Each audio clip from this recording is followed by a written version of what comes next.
Good morning everyone. और 1 by 1 एकदम मत डाल देना। जैसे 2 बच्चों ने डाल दिया, अब रुक जाओ जरा। ठीक है, इनके हो जाएंगे, फिर अपन जैसे ही होते जाएंगे वैसे आप डालते जाइए।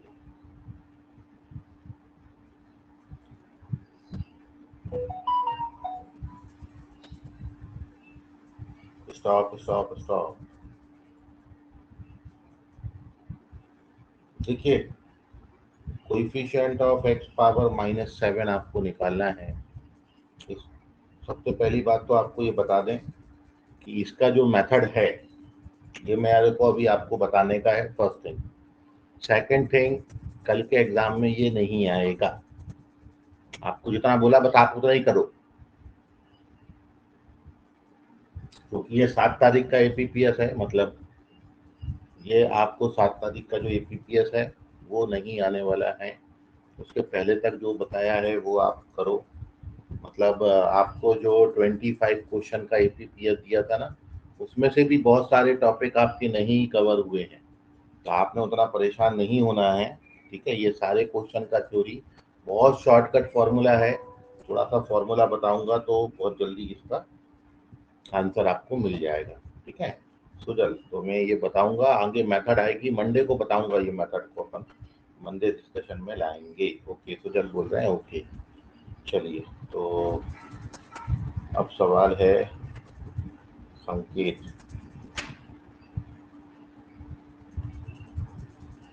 संकेत, इस क्वेश्चन में जो 4 ऑप्शन है ना, उसको एन का वैल्यू डाल के चेक कर सकते हो। अदरवाइज इसके लिए फॉर्मूला वही लगाना पड़ेगा जैसे हमने 1 का स्क्वायर, 2 का स्क्वायर, 3 का स्क्वायर वाला वेरीफाई किया, या 1 का क्यूब, 2 का क्यूब, 3 का क्यूब वेरीफाई किया, वैसे ये फॉर्मूला वेरीफाई होता है 1 पावर 4 एंड 2 पावर 4। तो जैसे वो 2 फॉर्मूले वेरीफाई किए हैं, बिल्कुल सिमिलरली ये फॉर्मूला वेरीफाई करेंगे। यहाँ पर किसका एक्सपांशन लेके चलेंगे? n+1 power 5 minus n power 4, क्योंकि आपने स्क्वायर वाले में लिया था n+1 का cube minus n cube, cube वाले में लिया था n+1 power 4 minus n power 4, तो इस वाले में क्या लेंगे? n+1 power 5 minus n power 5। तो हो जाएगा आपका। या तो इसको क्वेश्चन को बहुत ईजी है, ऑप्शन से उठा के क्रॉस चेक कर सकते हो। संकेत सी रोड समझ गया बेटा? ओके, संकेत बोल रहे हैं समझ गया। चलिए, आदित्य देंगे। आदित्य का भी सेम क्वेश्चन है। आदित्य पूछ रहे हैं कोएफिशिएंट। बेटा ये वाले जो कोएफिशिएंट वाले जितने क्वेश्चन है ना, वो आपको बताया नहीं है। आपको अभी केवल क्या करना है, जो कल के टेस्ट में आने वाला है, कल के टेस्ट में आपको बेटा आने वाला है ओनली और ओनली बाइनोमियल में क्या क्या पढ़ाया आपको। बाइनोमियल का एक्सपांशन आ सकता है, नंबर ऑफ टर्म्स आपको बताए हैं, कोई particular term from the end, इतनी बातों पर ही क्वेश्चन आपको आएंगे। इस तरीके के क्वेश्चन अभी हमने डिस्कस नहीं किए हैं। Sir only binomial theory is coming. बस बस बस वही, केवल डेफिनेशन बेस्ड सर मतलब क्वेश्चन आया। उसके पहले का भी नहीं आता है क्या? नहीं नहीं, आपको जो 2-3 टॉपिक मैंने बताए ना, बस वही आएगा। माइक म्यूट सर करो। बस 2 टॉपिक ही आ रहे हैं ना। हाँ हाँ, जो 2 टॉपिक मैंने बताए बेटा वही आ रहे हैं। आपको केवल और केवल बाइनोमियल थ्योरम का एक्सपांशन करते आना चाहिए, फर्स्ट थिंग। ठीक है, दूसरा नंबर ऑफ टर्म्स, तीसरा कोई particular term from the end. इतनी बातों पे ही क्वेश्चन है बाइनोमियल में। 5 क्वेश्चन ही है, बिल्कुल घबराइए मत, पूरा बाइनोमियल पढ़ने का जरूरत नहीं है। रिलैक्स रहिए, ज़्यादा फोकस करिए अपने प्रोग्रेशन पर। ठीक है, ये सारे क्वेश्चन मैं आपको कराऊंगा। ओके, चलते हैं आगे। तो नेक्स्ट है अंशु। ओके अंशु, ये पूछ रहे हैं, ये कोई क्वेश्चन नंबर 19 है एपीपीएस का। ठीक है, जीपी का क्वेश्चन है, इंपॉर्टेंट क्वेश्चन है, और शायद मैं बता चुका हूँ पहले, एक बार और देख लें। क्वेश्चन में दिया, यदि एस सम है, पी प्रोडक्ट है और आर है sum of reciprocal of N terms of GP. मतलब एक जीपी है, जीपी का सम ऑफ एन टर्म्स को एस से डिनोट किया है। तो वी नो दैट जीपी के सम ऑफ एन टर्म्स का फॉर्मूला ये होता है फिर P दिया है इन n टर्म्स का प्रोडक्ट, मतलब A into A R square up to A R power n minus one. इसको जब आप सिंप्लीफाई करोगे बेटा जी, तो ए एन टाइम्स आएगा ए पावर n, और r पे power sum of first n minus one natural number, तो वो आता है n minus one into n by, ये आती है p की वैल्यू। और जो r आपको दिया है ये n टर्म्स के रेसिप्रोकल का सम, मतलब जीपी के हर टर्म का यदि रेसिप्रोकल कर दें, जीपी के हर टर्म का रेसिप्रोकल कर दें, तो यहाँ पर फर्स्ट टर्म की जगह वन बाई ए हो जाएगा और कॉमन रेशियो की जगह वन बाई आर हो जाएगा। तो ये बेटा जी आपको ऐसा दिखेगा ना। थोड़ा सा उसको सिंप्लीफाई कर लें, सिंप्लीफाई करोगे तो एलसीएम लेंगे तो ऊपर आ जाएगा बेटा जी R power N minus one upon R power N, नीचे यहाँ पर एलसीएम लोगे तो आर माइनस वन, और ये वाला आर ऊपर आ जाएगा बेटा और ए नीचे। तो जब आप इसको सिंप्लीफाई कर दोगे ना तो कैपिटल आर की वैल्यू ये आती है। ठीक है, और अब आपको क्या पूछा था क्वेश्चन में, समझे? तो क्वेश्चन में पूछा था एस अपॉन आर का पावर एन कितना होगा, एस अपॉन आर का पावर एन। तो यदि आप एस को आर से डिवाइड करते हो तो एस अपॉन आर निकालता हूं मैं पहले। जब आप इसको एस का वैल्यू लिख देता हूं, एस का वैल्यू कितना है जी, ये एस का वैल्यू है बेटा, और कैपिटल आर का वैल्यू कितना है, कैपिटल आर का वैल्यू है बेटा ये कैपिटल आर का वैल्यू है, ये कैपिटल आर का वैल्यू है। क्या क्या कट जा रहा है, ठीक है, जो कट जा रहा है उसको काट देते हैं, तो r power N minus one और आर माइनस वन कैंसिल हो जाता है। ठीक है, और उसके बाद ये ऊपर चली जाती है बातें, तो आप इसको सिंप्लीफाई कर लेना, तो A square R power N minus one आता है। ठीक है, ये आता है एच बाई आर। अब यदि आप इस एच बाई आर पे पावर एन ले लोगे, इस एच बाई आर पे पावर एन ले लोगे तो इसको लिख सकते हैं बेटा A into two N, N का पावर ले रहे हैं, और आर पे power N N minus one आ जाएगा। ठीक है, तो एक बात अब आप देखो, इसको हमने लिख दिया बेटा ए पावर, एक एक बात आप बड़ा इंपॉर्टेंटली देखो यहाँ पर, और वो ये है कि मैंने केवल क्या किया है, इसको टू से डिवाइड और टू से मल्टीप्लाई कर दिया है। इससे फर्क क्या पड़ेगा, इससे फर्क बेटा ये पड़ेगा कि अब इस पे भी टू का पावर है, इस पे भी टू का पावर है, तो इसको हम लिख सकते हैं ए पावर एन और r power N N minus one by two का होल स्क्वायर। अब इससे क्या फायदा होगा, तो ये जो चीज लिखी है बेटा, ये जो लिखी है ये पी लिखा हुआ है, तो ये पी का स्क्वायर बनता है, दिस इज पी का स्क्वायर। तो this is the solution of this question. ये आपको क्वेश्चन में दिया था, एस दिया था, क्वेश्चन में पी दिया था, क्वेश्चन में आर दिया था, फिर आपको एस बाई आर का पावर एन निकालना था, तो पहले मैंने एस बाई आर निकाला, फिर उस पर पावर एन लगाया, बस एक छोटा सा काम किया है, इसको दो से मल्टीप्लाई और दो से डिवाइड किया, उसके बाद डायरेक्टली ये पी स्क्वायर बन जाता है। ठीक है, आई होप अंशु समझ गया होगा, आपको नोट कर लीजिए इसको, कोई डाउट है तो पूछ लें।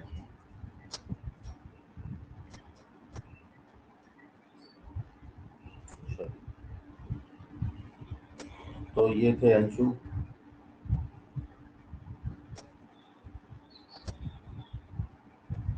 अंशु के बाद है भावेश पाटिल,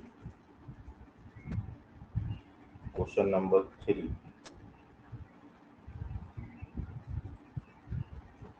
6 तारीख का एपीपीएस है। If the coefficient of r s and r plus four eight term, ये देखिए वही बोल रहा हूँ भावेश, अभी ये क्वेश्चन होने का ही है। ठीक है, ये नहीं आना है एग्जाम में, इसको मत करो, बार बार एक ही चीज मत बुलवाओ मेरे को। ठीक है, आप जो है केवल बाइनोमियल थ्योरम में कौन सा पैटर्न आ रहा है, जितनी आपको बताया, number of terms, binomial expansion और कोई particular term from the and, इस पर बेस्ड जो भी क्वेश्चन होंगे वो आप पूछ लो। ठीक है भावेश पाटिल, 60 जन बन लो। Sum of n terms of this progression. Sir सिर्फ इसकी tn की वैल्यू नहीं आ रही है। बेटा tn नहीं आ रही तो fn कैसे निकाली? सृष्टि, भावेश पाटिल, हाँ ना तो बोल। हो रहा है।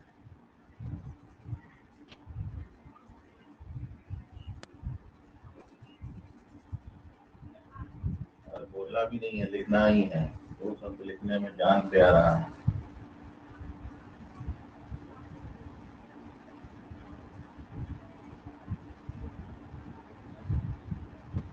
तो अभी भी नहीं लिखा है। भावेश पाटिल, आवाज आ रहा है?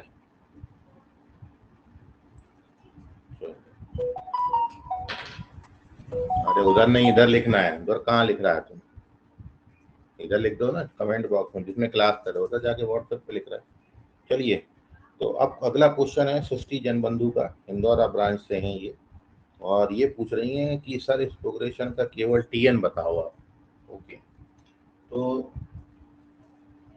1 इंटू 3 इंटू 5, फिर 3 इंटू 5 इंटू 8, फिर क्या लिखा, 2 इंटू 5 इंटू 8, और फिर है 3 इंटू 7 इंटू 11। इसका केवल टीएन पूछा है, सृष्टि जनबंधु का क्वेश्चन है। तो देखो भाई, एनएच टर्म लिखने के लिए आपका ऑब्जर्वेशन कितना स्ट्रांग है। तो आप ये देखो बेटा कि जब आप यहाँ पर टीएन लिख रहे हो, एनएच टर्म लिख रहे हो, तो फर्स्ट टर्म में 1 आया है, सेकेंड टर्म में 2 आया है, थर्ड टर्म में 3 आया है, फोर्थ टर्म में 4 आएगा, एनएच टर्म में कितना आएगा? एन। क्लियर होगी बात? पहला क्लियर हो गया। अब दूसरा दूसरा नंबर देखो।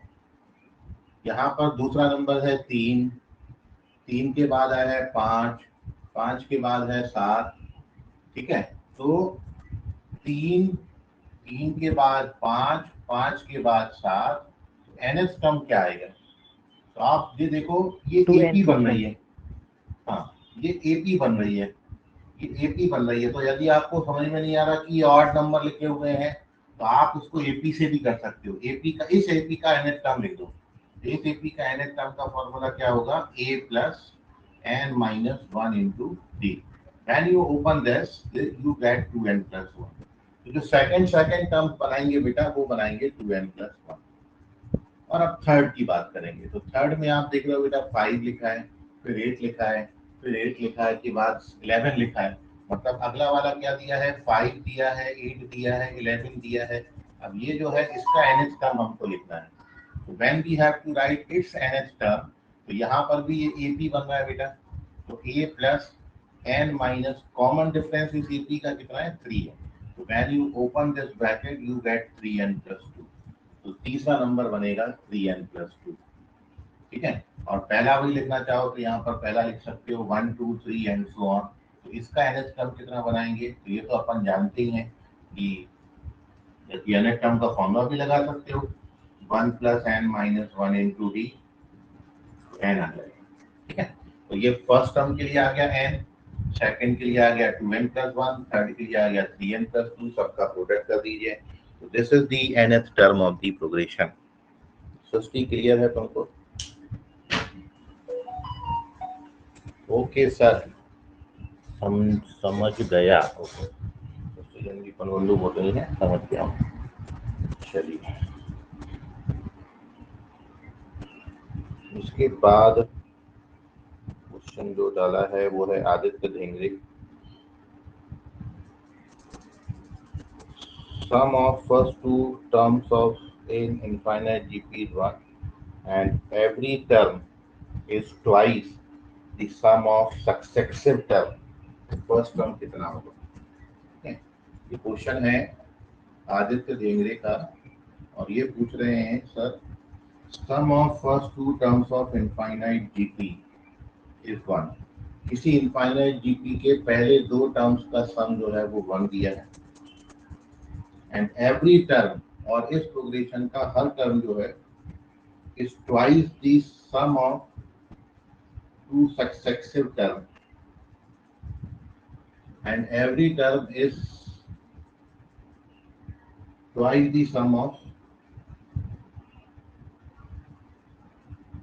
Every term is twice the sum of successive term. Okay, ये देखिए, ये दिया है, ये दो रिलेशन दिए हैं, ठीक है। तो आपको क्वेश्चन में फर्स्ट टर्म निकालनी है, तो आप ध्यान से समझिए। क्वेश्चन में दिया था किसी इनफाइनाइट जीपी के पहले दो टर्म्स का सम 1 है एंड गिवन दैट कि every term is twice of sum of successive term. तो यहाँ से ए इज इक्वल टू बेटा जी आ गया, ये इनफाइनाइट जीपी है, इसका sum A R upon 1 minus R होता है।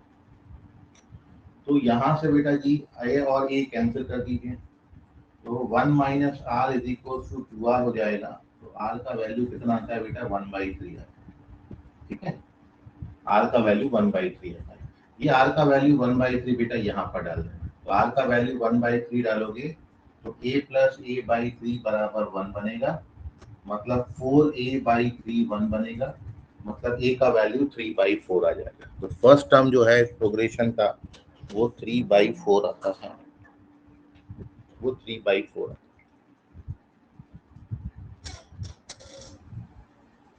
थर्ड ऑप्शन करेक्ट है, समझ गए आदित्य? नोट कर लीजिए, we have to find the first term and the first term is 3/4। Clear है आदित्य? हाँ सर। चलिए, so now we move on to the next question। Mic mute कर लो बेटा। नेक्स्ट क्वेश्चन है तन्मय चौहान। सर मैंने 2 क्वेश्चंस भेजे थे सर। अच्छा, वो उसके ऊपर वाला भी तुम्हारा ही है? एक मिनट। हाँ सर। अच्छा, first and 2n-1 terms of AP, GP and HP are equal and the nth terms are A, B, C respectively। Okay, तो ये तो इजीली हो जाएगा सॉल्व। A बराबर B, इसमें क्या है, A B C GP में बनाएंगे ना, तो टर्म्स कौन से आ जाएंगे? If the first and 2n-1, बेटा यहाँ पर n का कोई वैल्यू लेके चेक कर लो। जैसे n की वैल्यू हमने 2 ले ली, ठीक है, तो n का वैल्यू 2 ले लोगे तो फर्स्ट एंड कौन सा टर्म बन जाएगा? ये थर्ड टर्म बन जाएगा। तो first and third term AP का, जीपी का, एचपी का इक्वल रख देना। तो उनके nth टर्म्स हमको दे रखे हैं। फर्स्ट मतलब एपी का nth टर्म ए दिया है, जीपी का nth टर्म बी दिया है और एचपी का nth टर्म सी दिया है, ठीक है। तो इजीली क्रॉस चेक हो जाता है वो। आप n की जगह पर कोई नंबर लेके सॉल्व करो इसको। आदित्य समझ रहा है मेरी बात? हाँ सर। ट्राई करो, ठीक है। नहीं आता तो फिर बताना, अभी ट्राई करो, जब तक हाँ बाकी सर, बच्चों कर का रहा हूँ। डाउट बता। ओके, चलिए ओपन चलते हैं। किसका क्वेश्चन था? तन्मय चौहान का। So moving on to solution of next question, next doubt, which is the doubt of Tanmay. क्या दिया? तो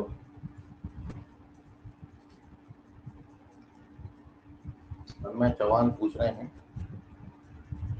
if the ratio of sum of n terms of two arithmetic progression।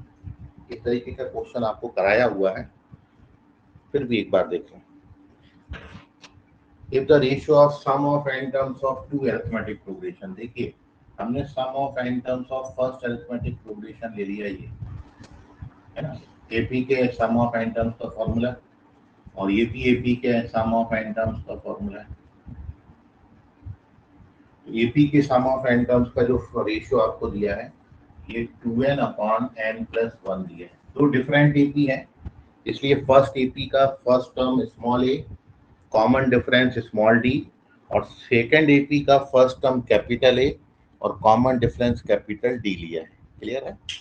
अब आपको क्वेश्चन में पूछा है कि इनके 8th टर्म में रेशियो कितना आएगा। 8th टर्म में रेशियो निकालना है। We have to find between the ratio of their 8th term. सबसे पहला आप क्या करेंगे काम, n/2 से n/2 कैंसिल कर दो, उसके बाद न्यूमरेटर डिनोमिनेटर को 2 से डिवाइड करिए। जैसे ही न्यूमरेटर डिनोमिनेटर को 2 से डिवाइड करते हो तो ये आपको ऐसा दिखने लगेगा। और अब आप समझिए एक बात, वो ये है कि हमको 8th टर्म का रेशियो बनाना है, और 8th टर्म होता है बेटा a + 7d। मतलब हमने इस नंबर की जगह पर 7 बनाना है, मतलब n-1/2 को 7 बनाना है। तो यहाँ से n का वैल्यू कितना आ जाएगा 15। तो अब अपन यहाँ पर n की जगह पर बोथ साइड 15 डालेंगे। तो जैसे यहाँ 15 डालेंगे तो ये हो जाएगा 30 और ये हो जाएगा 16, तो ये आ जाएगा 15/8। So this is the required ratio. 15/8 is the correct answer. तन्मय चौहान उठे गेले, समझ लगा? तो फर्स्ट ऑप्शन ही करेक्ट है।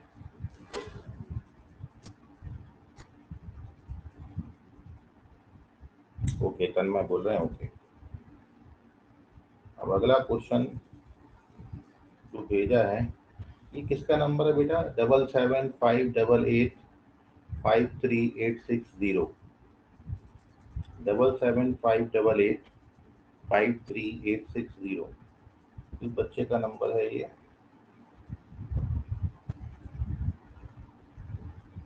सर मेरा ओके, निखिल प्रजापति। निखिल प्रजापति का एक क्वेश्चन है, उसको बताते हैं आपको। पहले सेव कर लेते हैं इनका नंबर। निखिल, निखिल कौन सा ब्रांच है बेटा आपका?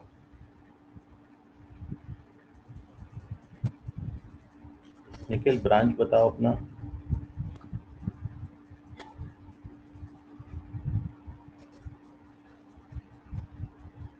मानकापुर सर।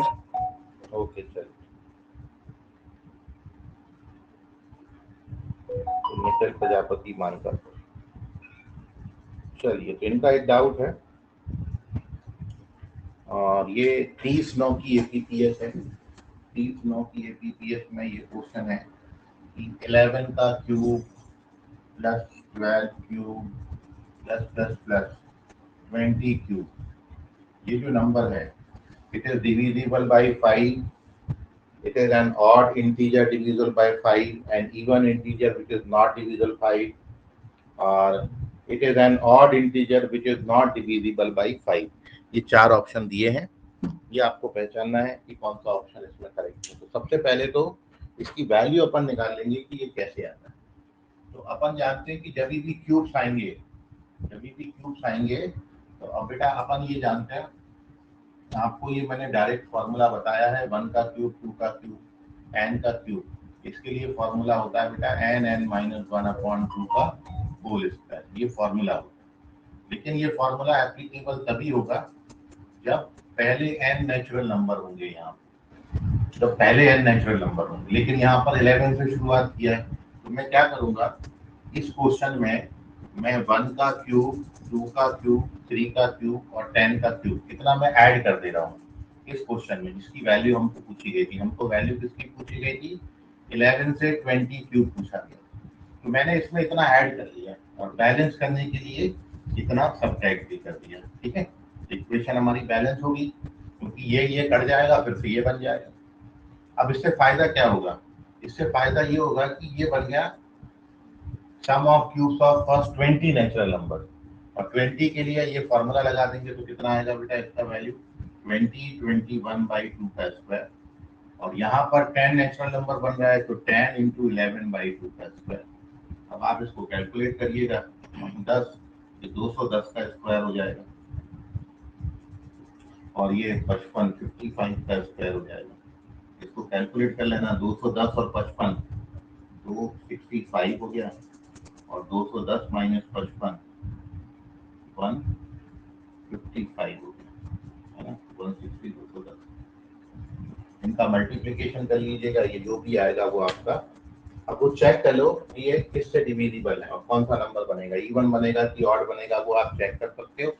ठीक है, और ऑड ही बनने वाला है, क्योंकि लास्ट डिजिट मल्टीप्लाई करोगे तो 5 5 या 25, तो लास्ट डिजिट 5 बन रही है, तो 5 से डिविजिबल है ये नंबर, और साथ में एक ऑड नंबर भी बनेगा।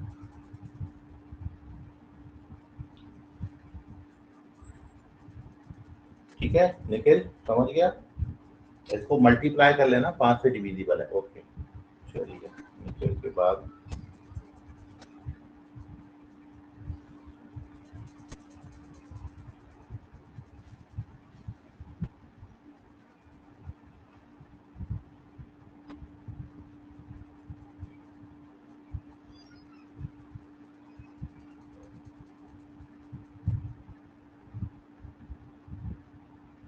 आवेश पाटिल क्वेश्चन नंबर 6 भी वैसा ही है, ठीक है।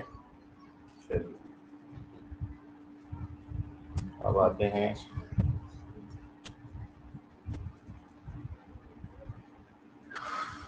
अगले क्वेश्चन की तरफ। फिर से संकेत का क्वेश्चन है।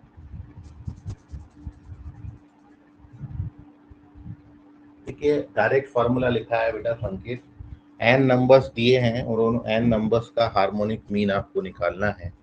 If you have to find harmonic mean of n given numbers,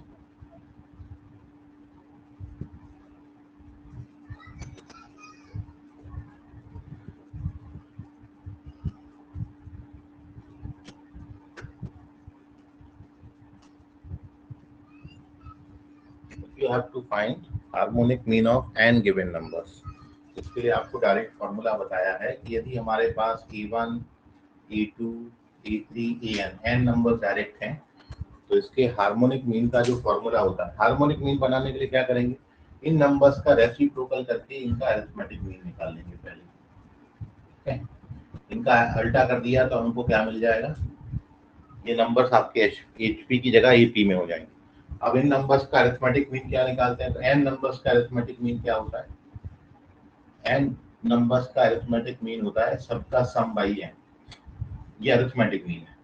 अब अरिथमेटिक मीन का उल्टा करोगे तो हार्मोनिक मीन बनेगा, तो ये हार्मोनिक मीन के लिए फॉर्मूला कितना आ जाएगा, 1/E1 + 1/E2 + 1/, तो दिस इज योर आंसर।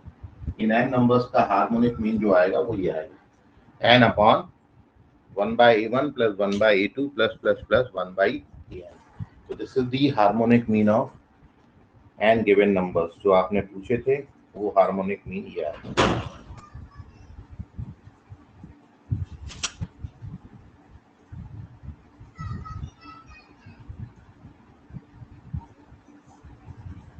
ठीक है, ये क्यूबिक इक्वेशन का रूट बनता है और क्यूबिक इक्वेशन आपने अभी पढ़ा नहीं है तो इसलिए ये रिजल्ट आपका अभी बनेगा नहीं, वो मैं बनाऊंगा। सेकंड वाला जो आपको दिया ना, कैपिटल ए अरिथमेटिक मीन है, कैपिटल बी ज्योमेट्रिक मीन है, तो ये क्यूबिक इक्वेशंस के सम से बनते हैं, ठीक है। उसका डायरेक्ट रिजल्ट भी मैं आपको बता सकता हूँ, यदि ए बी सी वो है क्या बोलते हैं क्यूबिक इक्वेशन के रूट्स हैं, तो अभी ये कंसेप्ट आपको पढ़ने का है। जब क्यूबिक इक्वेशन बताऊंगा ना तब वहां पर बताऊंगा। और वैसे यदि आपको इसका आंसर लिखना है तो आंसर मैं बता देता हूँ आपको, क्यूबिक इक्वेशन वाला केवल, ठीक है, पूछा है इसलिए, और नहीं तो अभी करने की जरूरत नहीं है, अभी नहीं आएगा आपको, क्योंकि जो बताया नहीं बेटा वो एग्जाम में मैं दूंगा नहीं, जो बताया केवल वो तैयार कर लो। तो वेट फॉर अ मिनट, कहीं रिजल्ट मेरे को दिख जाएगा तो मैं बता दूँ, यहाँ पे कहीं है नहीं।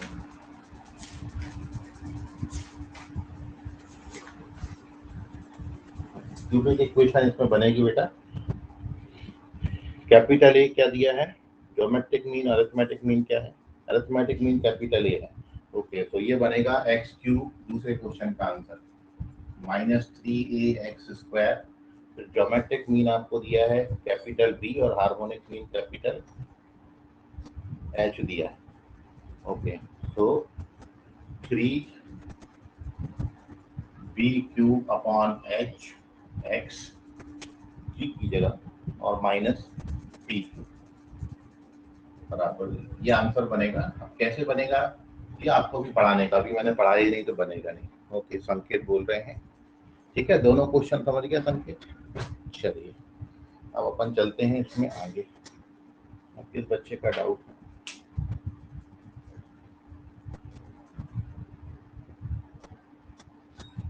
ओके, ये अंशु का एक और क्वेश्चन है कि देखो बेटा अंशु, यदि आपको ये गिवन है ना f(x + y) = fx × fy, fx × fy, ठीक है, और f1 का वैल्यू आपको क्वेश्चन में दिया है 3। तो अब यदि आप इस क्वेश्चन में x को और y को दोनों को 1 डाल देते हो, if you put x = y = 1, तो ये बन जाएगा बेटा f2 और ये बन जाएगा f1 × f1, मतलब 3 × 3 मतलब 3 का स्क्वायर। अब यदि आप x को 1 और y को 2 डालते हो तो ये बनेगा x को 1 y को 2 डालने से f3, और ये बनेगा बेटा उसका वैल्यू f1 इंटू f2, मतलब 3 इंटू 3 का स्क्वायर, तो मतलब 3 का क्यूब। तो समझ में आ रही बात आपको? बात ये होगी बेटा कि f1 का वैल्यू 3 है, f2 का वैल्यू 3 का स्क्वायर है, f3 का वैल्यू 3 का क्यूब है, एंड सो ऑन। आपको किसका वैल्यू निकालना है? You have to find summation x from 1 to n, 120 ये दिया है, आपको n बताना है, ठीक है। तो अब देखो आप क्या कर सकते हो भाई, जब आप इसमें ओपन करोगे x की जगह 1 डालोगे तो f1 बनेगा, f1 कितना है 3, फिर f2 कितना है 3 स्क्वायर, ऐसे ऐसे कितने टर्म्स का सम 120 है ये आपसे पूछा था। तो हम मान लेते हैं n टर्म्स का 120, तो ये क्या बनती है बेटा, ये एक जीपी बनती है। जीपी के n टर्म्स के सम का फॉर्मूला क्या होता है? a into r power n minus 1 upon r minus 1, ठीक है। ये 2 आएगा, 240 मल्टीप्लाई करोगे डिवाइड करोगे तो 3 पावर n माइनस 1 80 बन जाएगा, ये 81 बन जाएगा जो कि 3 पावर 4 होता है, तो n का वैल्यू 4 आएगा। तो correct answer of this question n equals to 4। देख लो अंशु, कोई डाउट है तो पूछ लो। तो this is the solution of this question, क्योंकि अंशु का डाउट था। क्लियर है अंशु, समझ गया? Excuse me sir. बोलिए। सर फिर अभी 12 बजे बाद क्लास है। हाँ, रिपीट कर दो एक बार। ओके, अंशु बोल रहा है, एक बार रिपीट करो। देखो अंशु, ये है कि हमको ये रिलेशन दिया था और इसमें f1 का वैल्यू 3 दिया था। तो अब मैं यदि x और y की दोनों की जगह पर 1 1 लिखूंगा तो ये 1 प्लस 1 2 हो जाएगा, f2 मिलेगा यहाँ से, ये f1 इंटू f1 हो जाएगा, मतलब 3 इंटू 3 3 का स्क्वायर। तो मेरे पास f1 का वैल्यू 3 है, f2 का वैल्यू 3 स्क्वायर आ गया। अब मैं x को 1 y को 2 डालता हूँ, तो 1 प्लस 2 3 हो जाएगा, यहाँ पर f1 इंटू f2 बनेगा, इसका वैल्यू 3, इसका वैल्यू 3 स्क्वायर, तो ये 3 क्यूब हो गया। तो इससे ओवरऑल कंक्लूजन ये आया कि f1 का वैल्यू 3, f2 का वैल्यू 3 स्क्वायर, f3 का वैल्यू 3 क्यूब, f4 का वैल्यू 3 पावर 4।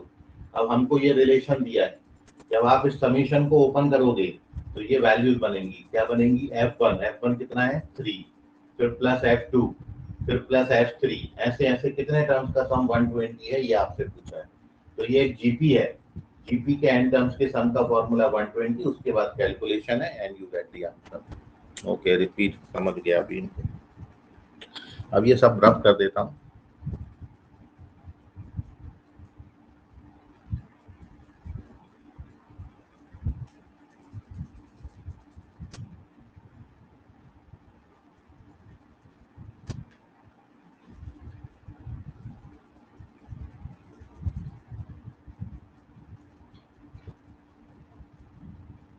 चलिए,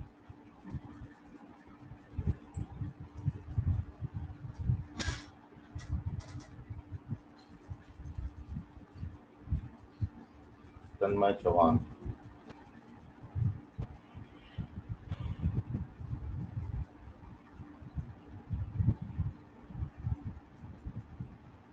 देखो आप इसको इजीली क्रॉस चेक से कर सकते हो। तन्मय, क्वेश्चन में क्या दिया है? 3 numbers are in AP, 3 numbers यदि एपी में है तो हम 3 नंबर्स ऐसे ले लेते हैं, ठीक है। अब आपको दिया है the product of extremes is 5। Extreme का मतलब ये होता है बेटा, बाउंड्री वाले जो होते हैं ना, they are called the extreme. तो इन दोनों का प्रोडक्ट हमको दे रखा है 5 times the mean, 5 times the mean. Mean का मतलब है इनका बीच वाला एक, ये दिया। Also the sum of two largest is 8 times the least. और साथ में जो बड़े वाले दो टर्म्स हैं, इन दो लार्जेस्ट टर्म्स का सम हमको दे रखा है 8 टाइम्स द लीस्ट। एक रिलेशन ये दिया, तो हमको ए और डी में दो रिलेशन दिए, इनको सॉल्व करके ए और डी आ जाएगा, ए और डी आ जाएगा तो प्रोग्रेशन आ जाएगा। समझ गया तन्मय? कर लोगे अभी? उठे गेले तन्मय? ओके, तन्मय बोल रहे हैं यस सर। चलिए, अरे अरे आर्या, तुम्हारा ये अभी तक आया नहीं क्या?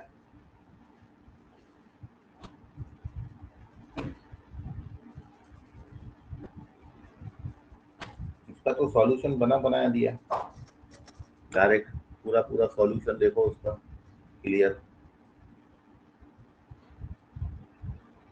कहाँ नहीं आ रहा?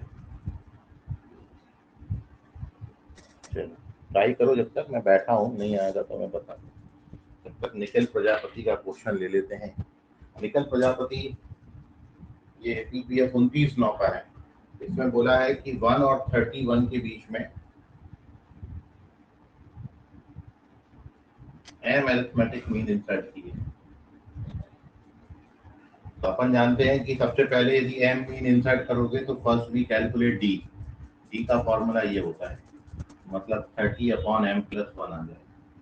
अब आपको दिया है सेवेंथ अरिथमेटिक मीन a+17 होगा, और m minus 1th arithmetic mean का रेशियो 5:9, 5/9। तो आपको m का वैल्यू निकालना है।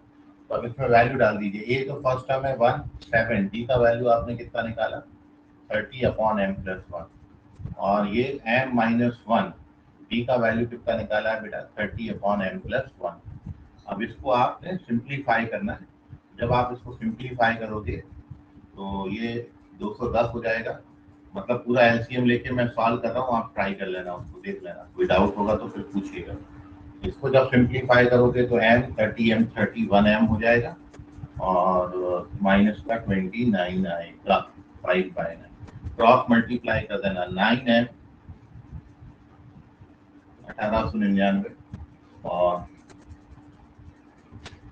155m, और दिस इज 145।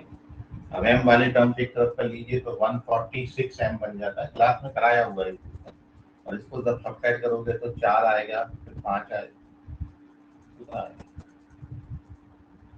9 - 5 इज 4, फिर 9 - 4 इज 5, फिर 8 - 1 इज 7। सॉरी, ऐड हो जाएंगे, ऐड हो जाएंगे। तो 9 - 5 = 14, 4 4 0 क्या आता है, ठीक है। और 146 से 27 टाइम्स शायद ये डिवाइड होता है, 27 की 26 की 25। देख लेना, जो भी होगा वो आंसर बना के जाएगा। इसका जो भी आंसर होगा वो डिवाइड करने से आ जाएगा। 14 टाइम्स आएगा, m का वैल्यू 14 आता है। So this is the correct answer. ये है निखिल प्रजापति, समझ गया निखिल?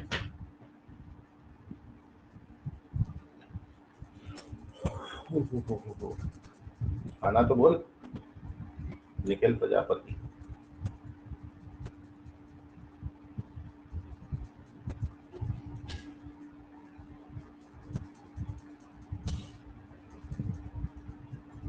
निखिल, आवाज आ रहा है मेरा? समझा कि नहीं?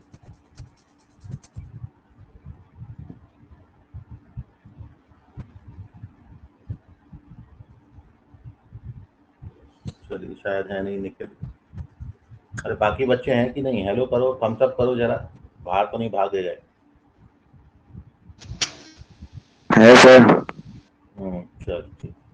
शायद निखिल प्रजापति को आवाज नहीं जा रहा होगा।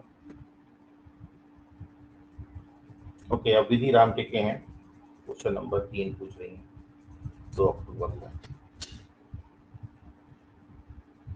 ओके, तो क्वेश्चन नंबर 3 देख लीजिए। 2 अक्टूबर का एपीपीएस है, उसका क्वेश्चन नंबर 3 का डाउट है विधि राम टिके।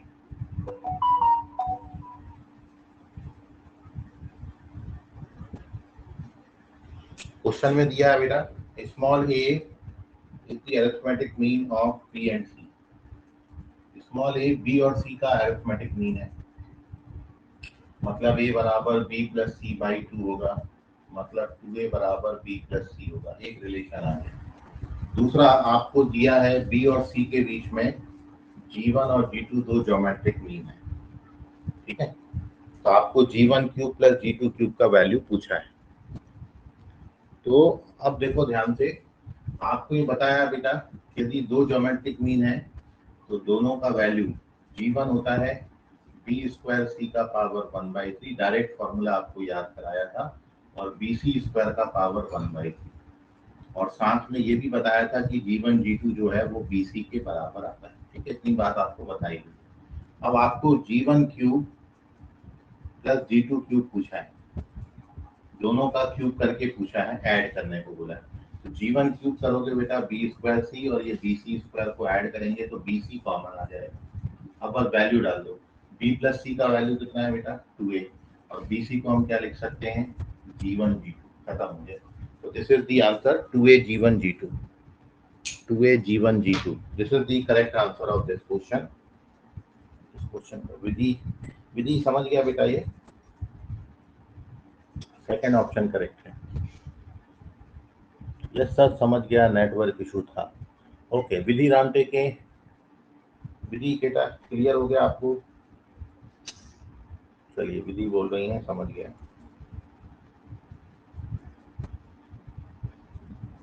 तन्मय चौहान एक क्वेश्चन पूछ रहे हैं,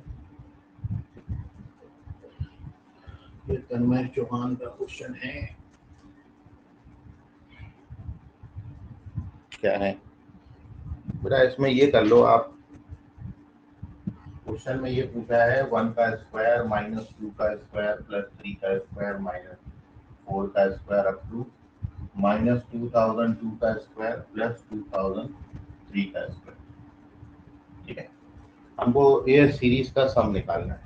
तो अब एक काम आप ये कर सकते हो, क्या करना है बेटा इसमें कि ये जितने भी ऑड नंबर्स हैं, ये देखिए हमने इसमें क्या किया है, मैं यदि इसमें इन सभी को प्लस बना देता हूँ, किसको प्लस बना रहा हूँ मैं, अलग कलर से कर रहा हूँ, तो ध्यान से समझिएगा, बहुत इंपॉर्टेंट क्वेश्चन है ये। ठीक है, और वो मैं ये बोल रहा हूँ कि यदि आप इसको प्लस बना देते हो, जितने भी इवन वाले हैं सबको प्लस बना देते हो, तो बैलेंस करने के लिए इसको हमने twice of 2 square plus 4 square plus plus 2002 का स्क्वायर करना पड़ेगा। नहीं, 2 बार सबट्रैक्ट कर दिया, क्यों? क्योंकि जब आप, मतलब मैंने क्या किया है, 2 का स्क्वायर 4 का स्क्वायर 6 का स्क्वायर 8 का स्क्वायर ऐड किया है और सबट्रैक्ट किया है। तो ऐड किया तो एडिशन वाला ये दिखने लगा, सबट्रैक्ट किया तो सबट्रैक्ट वाला ऑलरेडी एक बार दिया था और ऑलरेडी एक बार और आ गया, तो 2 बार। मतलब जब आप इसको सिंप्लीफाई करोगे तो फिर से वही मिल जाएगा जो क्वेश्चन दिया था। अब तो इस क्वेश्चन में कुछ भी दम नहीं बची, क्यों? क्योंकि अगले स्टेप में हम यहाँ से 2 का स्क्वायर बाहर निकालेंगे, मतलब 4 बाहर निकालेंगे, तो 4 2 जा कितना हो जाएगा 8, और यहाँ पर क्या आ जाएगा बेटा 1 आ जाएगा, 2 आ जाएगा, और ये 1001 आ जाएगा। अब ये दोनों फॉर्मूले आपके पास है, ये sum of square of first 2003 natural number है, और ये sum of square of first 1001 natural number है। अब इसमें फॉर्मूला डाल देना, कैलकुलेशन मारोगे and you get the answer. समझ गया तन्मय? सर एक और बार समझा दो सर, नेट नहीं चल रहा था मेरा। अरे तन्नो, तुम लोग बिल्कुल बहाना लगाते हो ना, नेट नहीं चल रहा था। ये देखो ये क्वेश्चन दिया था 2002 का स्क्वायर प्लस 2003 का स्क्वायर। मैंने क्या किया इस क्वेश्चन में, मैंने 2 का स्क्वायर 4 का स्क्वायर 6 का स्क्वायर और 2002 का स्क्वायर ऐड किया, और बैलेंस करने के लिए इसको सबट्रैक्ट भी कर दिया। ठीक है, ये बैलेंस हो गई इक्वेशन। अब क्या होगा, अब इससे फायदा ये होगा कि ये 1 का स्क्वायर प्लस 2 का स्क्वायर प्लस 3 का स्क्वायर, ये जितने ये फिर ये फिर ये फिर ये, समझ रहा है? ये सब आ जाएंगे, कहाँ तक आ जाएंगे 2003 तक आ गया। फिर 2 का स्क्वायर एक बार यहाँ पे सब्ट्रैक्ट हुआ, एक बार यहाँ पर, कितने बार सब्ट्रैक्ट हुआ 2 बार। ऐसे ही 4 का स्क्वायर 2 बार, ऐसे ही ऐसे कहाँ तक जाएगा बेटा 2002 तक जाएगा। ठीक है, 2 बार सब्ट्रैक्ट होंगे। अब पहली वाली सीरीज ऐसे लिख लें लो, और नीचे वाले में से 2 का स्क्वायर कॉमन ले लेना, तो ये ऐसा दिखने लगेगा। अब इसका फॉर्मूला भी आप जानते हो, इसका फॉर्मूला भी आप जानते हो, बन जाएगा ये क्वेश्चन। हाँ सर। चलिए ओके।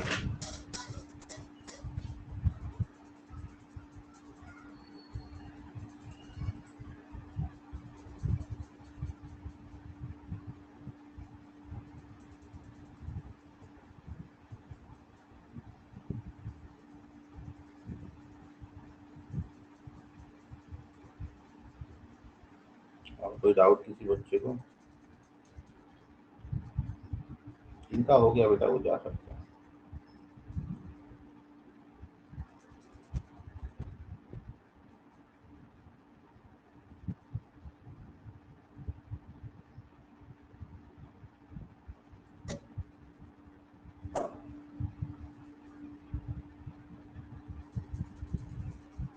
जिनका हो गया वो जा सकते हैं, जिनको डाउट है वो पूछ सकते हैं।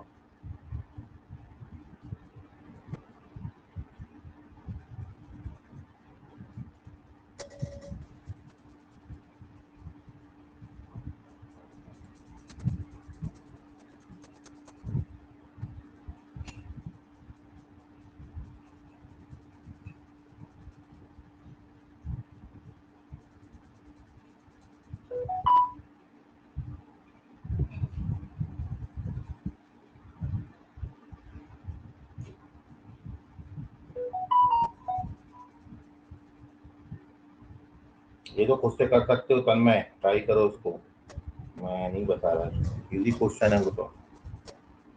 क्या भावित पाटिल क्या भेजो, उनका क्वेश्चन है 9। अरे ये नहीं करना बाइनोमियल, तुम जबरदस्ती बाइनोमियल के पीछे पड़ गए। भावित पाटिल बोल रहा ना ये पीपीएस अभी नहीं आना है, वही वही क्वेश्चन डाले जा रहा है। जब 6 तारीख का छोड़ दे भाई, रिजल्ट है इतना, उसके कारण पूरा पेपर खराब कर लेगा तू। Okay sir. बहुत ज्यादा परेशान है तुम।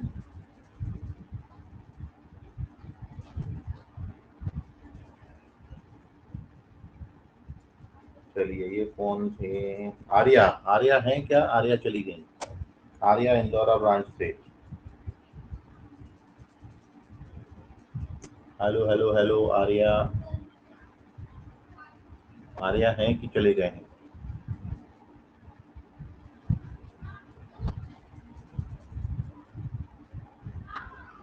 शायद नहीं।